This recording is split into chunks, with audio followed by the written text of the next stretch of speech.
time you walk into the room, got me feeling crazy, shock my heart, boom, boom. Any other boy would stare, but me, I look away, cause you're making me scared. Trying not to breathe, 1, 2, 3.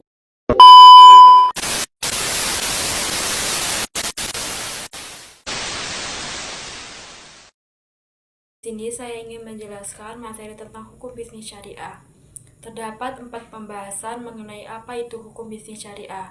Yang pertama, tinjauan umum hukum bisnis syariah. Yang kedua, bisnis dalam perspektif Islam. Dan yang ketiga, hak kepemilikan dan harta dalam perspektif Islam. Yang keempat, kerjasama dalam bisnis Islam. Saya akan menjelaskan pembahasan tersebut. Yang pertama, tinjauan umum hukum bisnis syariah. Hukum bisnis syariah adalah seperangkat aturan dan prinsip yang mengatur segala bentuk transaksi dan aktivitas ekonomi berdasarkan hukum Islam atau syariah. Tujuan utamanya adalah menciptakan keadilan, kesetaraan, dan kesejahteraan bagi semua pihak yang terlibat, sekaligus menghindari praktik-praktik yang diharamkan seperti riba atau bunga, gharar atau ketidakpastian, dan maisir atau judi. Dalam bisnis syariah, etika dan moralitas Islam menjadi landasan utama, mendorong praktik yang transparan, bertanggung jawab, dan memberikan manfaat bagi masyarakat luas. Selanjutnya yang kedua, bisnis dalam perspektif Islam.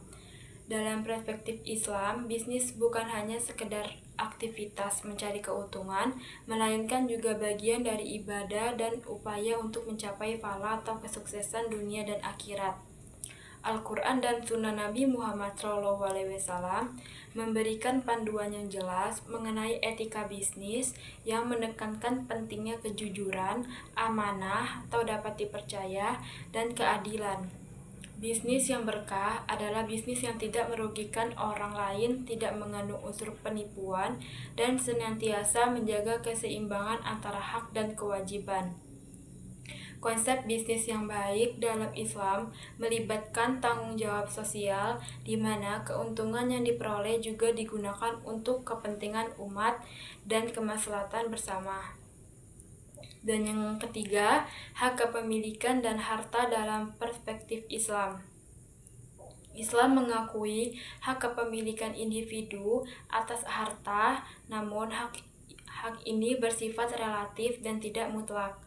Harta dipandang sebagai amanah atau titipan dari Allah Subhanahu wa Ta'ala yang harus dikelola dan dimanfaatkan sesuai dengan syariah.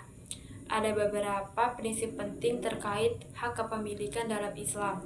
Yang pertama, kepemilikan yang halal. Harta harus diperoleh melalui cara-cara yang sah dan tidak melanggar syariah, seperti menghindari pencurian, penipuan, atau riba. Yang kedua, penggunaan yang bertanggung jawab.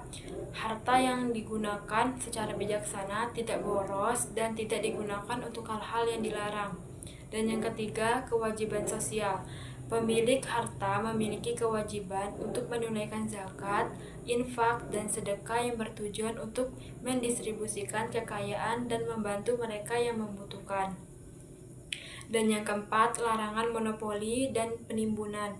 Islam melarang praktik monopoli dan penimbunan harta yang dapat merugikan masyarakat dan menyebabkan ketidakpastian atau ketidakadilan ekonomi. Dan yang keempat, kerjasama dalam bisnis Islam.